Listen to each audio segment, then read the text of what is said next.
नमस्कार दोस्तों, कैसे हो आप सब? आशा करती हूँ आप स्वस्थ एवं खुशहाल होंगे। आज हम सुनेंगे कहानी तितलियों का शोर, जिसे लिखा है हरिओम जी ने। इससे पहले कि आप कहानी में खो जाएं, आप सबसे अनुरोध है कि आप चैनल को सब्सक्राइब कर लीजिए, ऐसी ही और बेहतरीन कहानियाँ सुनने के लिए। यदि आपको कहानी में कुछ पसंद आए, तो हमें कमेंट करके अवश्य बताइएगा। तो चलिए कहानी शुरू करते हैं। मेरा नाम रघुवंश है और मेरी पत्नी का मीना। मैं एक सरकारी मुलाजिम हूँ, जबकि मेरी पत्नी मीना एक कॉलेज में पढ़ाती है। हम सरकारी कॉलोनी के एक छोटे से फ्लैट में रहते हैं। हमारी दो बेटियां हैं, एक 8 साल की और दूसरी 5। इस घर में हम चारों के अलावा कुछ तस्वीरें, टेलीविजन, कंप्यूटर और ढेर सारे खिलौने हैं, जिनसे हम अपना खालीपन और खुशियां बांटते हैं। बेटियां आना माना, stone paper scissors, Chinese whispers, ludo और स्पेलर्स में भी हमें शामिल कर ही लेती हैं। जैसे हम उन्हें कभी कभार सोने से पहले मच्छर मार मुहिम में शामिल कर लेते हैं। बेटियों को हमने मॉडर्न समय के अनुसार सुंदर नाम दिए थे। बड़ी बेटी जब समझने लायक हुई, तो उसे पता चला कि उसके नाम का सही उच्चारण कोई आसानी से नहीं कर पाता। अगर गलती से कर भी ले, तो नाम का मतलब जरूर पूछता था। वह इस आसान समय में अपने हर लिहाज से मुश्किल नाम को लेकर वह कई बार हमसे मुंह फुला चुकी थी। अपने इसी अनुभव के चलते हमने छोटी बेटी को आसान नाम दिया। जब वह समझने लायक हुई, तो उसे अच्छा लगा, लेकिन उसे लगा कि उसका नाम आसान तो है, लेकिन दूसरे बच्चों जितना अच्छा नहीं है। फिर एक दिन अचानक उन दोनों ने एक ही साथ अपना नाम बदलने की घोषणा की। बड़ी का नाम क्रीमा और छोटी का अलिंदा हो गया। तो दरअसल यह क्रीमा और अलिंदा की ही कहानी है। इन दोनों का मन जब अपने खिलौनों से ऊब जाता, तो वे कंप्यूटर और टीवी की तरफ मुड़ते। जब वहां हमारी तरफ से आंखें खराब होने का लेक्चर मिलता, तो अपने कमरे में घुसकर दरवाजा बंद कर लेती और फिर छीन झपट, फैशन शो, पिट्ठू परेड और मेकअप एक्सरसाइजेस के बीच उनकी चीखों और किलकारियों का तेज शोर हमारे कानों के पर्दों को कंपा देता। हम उन्हें वहां भी टोकते और चुपचाप बैठने, पढ़ने या सोने की नसीहत देते। बीच-बीच में नंगे पाँव होने, ब्रश देर से करने, हाथ मुंह साफ ना करने, जूते और स्कूल बैग सही जगह ना रखने या छुपाकर टॉफी चॉकलेट खाने पर भी उन्हें हमारी डांट खानी ही पड़ती थी। फिर कभी वे आपस में कुछ सलाह मशविरा करती और अपने कमरे का दरवाजा बंद करके बिल्कुल खामोश हो जाती। हम खुश होकर अपनी समझदारी भरी बातें करते और इस दुर्लभ चुप्पी का आनंद उठाते। जब बगल के कमरे की शांति कुछ ज्यादा ही गहरी हो उठती, तो दरवाजा खोलकर देखते, दोनों कागज पर रंग भर रही होती। इतनी देर में ही पन्नों पर गुलाब, सूरजमुखी, आम, केले, हाथी पर्वत या पतंगे साकार हो जाती। उनके चेहरों के साथ साथ कपड़े पर भी रंगोली बनी होती। फिर हमें ये बताना होता कि दोनों में से किसका चित्र बेहतर है, और ये काम हमेशा से ही बेहद मुश्किल है, क्योंकि फैसला क्रीमा के हक पे होने पर आलिंदा की ठिन शुरू हो जाती थी। दोनों बेटियां एक मिशनरी स्कूल में पढ़ने जाती थी, जहां बच्चों को एक साथ क्लास में खड़ा करके शपथ दिलवाई जाती थी। I swear to speak English only in the campus and back home as well. जब क्रीमा घर आकर यह शपथ दोहराती, तो अलिंदा खिलखिलाकर हंसती, कहती, दीदी मेरी टीचर भी गिटपिट करती रहती है और मुझे उनकी कोई बात समझ में नहीं आती। फिर वह बड़ी देर तक टीचर की नकल करती रहती और आखिर में बड़े अंदाज से बोलती, "हम्म, कद्दू।" एक दिन उन दोनों ने हमारे सामने आकर अपना फैसला सुनाया कि कॉलोनी में चूंकि उनकी उम्र के बच्चे नहीं रहते, इसलिए उन्हें यहाँ नहीं रहना है। हमें ये पता ही नहीं चला कि कब उन्होंने एक एक घर का सर्वे कर डाला। बहुत जिद करने के बाद हमें हमेशा की तरह आखिरकार उन्हें डांट कर चुप कराना पड़ा। गोलगप्पे सा मुंह बनाकर वो दोनों ही चुप हो गई। एक दिन स्कूल की छुट्टी थी। मैं किसी काम से बाहर निकल गया था। मीना भी घर के कामों में व्यस्त हो गई। रीमा और अलिंदा कॉलोनी में घूमने की बात कहकर घर से निकल गई। काफी देर तक वापस न आने पर मीना ने परेशान होकर मुझे फोन किया। वापस आकर हमने पूरी कॉलोनी छान मारी, लेकिन दोनों का कहीं पता ना चला। हम घर घर उनकी तलाश कर ही रहे थे कि दूर से एक बच्चों का झुंड हमारी तरफ आता हुआ दिखा। उनमें से कुछ के हाथों में हरे पत्तों वाली टहनियां थी, और एक बच्चा बकरी के बच्चे को रस्सी में बांधे हुए साथ-साथ ला रहा था। कुछ दूसरे बच्चे तालियां बजाते साथ आ रहे थे। सब के सब धूल से सने हुए थे।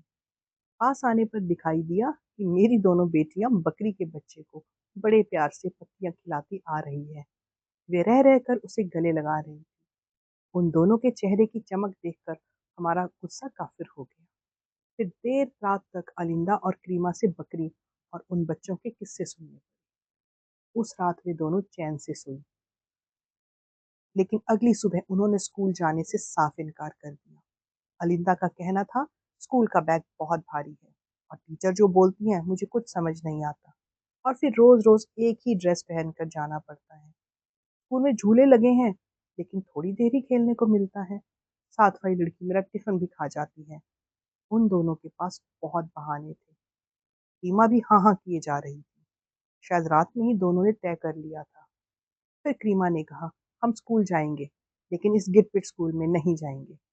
उन बच्चों वाले स्कूल में जाएंगे जहाँ खूब छुट्टी होती है, खेलने को मिलता है और बैग भी हल्का होता है। और सबसे बड़ी बात, जब जो कपड़े चाहो पहनकर जा सकते हो, अलिंदा ने जोड़ा। हमारे बहुत समझाने पर भी जब वे अपनी जिद पर अड़ी रहीं तो मुझे गुस्सा आने लगा। मीना ने दोनों का स्कूल बैग तैयार करके रखा था, लेकिन वे अटल इरादों के साथ मुन मार के खड़ी थी। मैंने सोचा इन्हें टॉफी वगैरह देकर स्कूल जाने के लिए मनाया जा सकता है। मेरे मुंह से निकला, तुम दोनों जो चाहो वो मिलेगा, लेकिन स्कूल जाना पड़ेगा।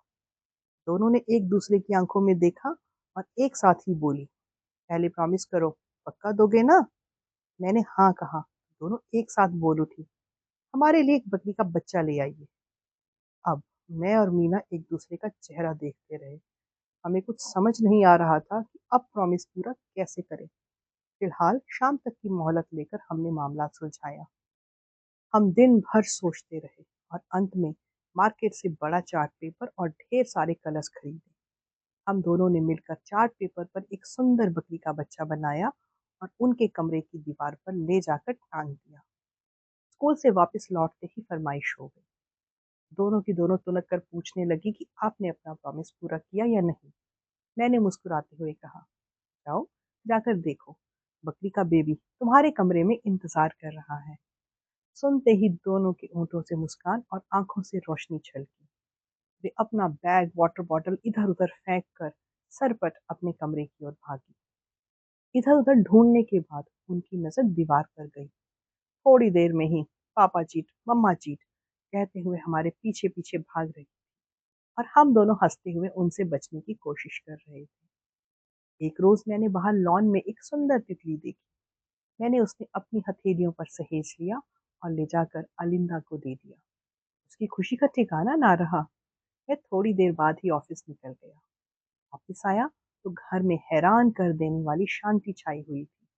दोनों अपने कमरे में मुंह लटकाए बैठी थी। वजह पूछने पर मीना ने बताया, दिन भर में तितली के साथ धमाचौकड़ी मचती रही। दोनों तितली को अपने पास रखना चाहती थी। फिर अलिंदा ने तितली को अपनी किताब में छुपा दिया और थोड़ी ही देर में तितली मर गई। मैं कुछ बोलता इससे पहले ही अलिंदा मेरे पास आकर पकड़कर बोली, सॉरी पापा, मैं लॉन से दूसरी तितली पकड़कर आपको दे दूंगी। मैं उसकी मासूमियत पर कुछ ना बोल सका। बात आई गई हो गई। थोड़े दिन बाद एक रोज हमें कुछ खरीदारी करने बाजार जाना था और वहां से किसी मित्र के यहाँ भी हाजिरी लगानी थी। रीमा और अलिंदा की स्कूल की छुट्टी थी। हमने उन्हें प्यार से समझा दिया कि दोनों को घर के अंदर ही रहना है, चाहे पढ़ो, खेलो या कार्टून देखो, जो मर्जी करो, लेकिन रहना केवल घर के अंदर ही। दोनों ने शराफत से सिर हिलाया। उस रोज हमें बाहर काफी देर तक रहना पड़ा। हम देर शाम तक घर वापस आए। कमरे में प्रवेश करते ही दोनों की खनखनाती हंसी हमारे कानों में गूंज गई। वे अपने बिस्तर की चादर के भीतर छिपी खिलखिला रही थी। हम इसे उनकी आपसी मस्ती मान रहे थे कि अचानक मीना की निगाह दीवारों पर गई। उसने मुस्कुराते हुए मेरी ओर कुछ यूं देखा कि बरबस मेरी नजर भी ऊपर उठ गई। मेरे कमरे की सभी दीवारों पर कलर पेंसिल, स्केच पेन और मीना की लिपस्टिक से पेड़ पौधे, झाड़ियां, रंग बिरंगे फूल और उन पर मंडराती हुई तमाम छोटी बड़ी तितलियां बनी हुई थी। और यही हाल उनके अपने कमरे का भी था। अब तो मेरी समझ में ही नहीं आ रहा था कि उनकी इस रंगसाजी पर हंसूं या गुस्सा करूं। मैं बड़ी देर तक अपना सिर खुजाता घूम घूम कर तितलियां गिनता रहा। जब दोनों शरारती लड़कियों को मालूम हो गया कि माहौल बिल्कुल सही है, तो दोनों शरारती मुस्कान लिए मेरे पास आई।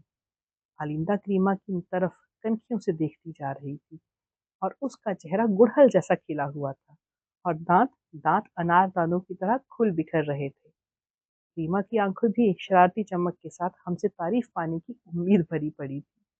क्रीमा ने बड़े भोलेपन से कहा, पापा ये हमने बनाया है, कैसा है? फिर उसने अपनी निगाहें चारों ओर नचाई। आलिंदा ने इस बीच मुश्किल से अपनी हंसी रोकते हुए कहा, और पापा, पापा ये ढेर सारी तितलियां आपके लिए। अब मेरे पास वाकई कोई शब्द नहीं थे।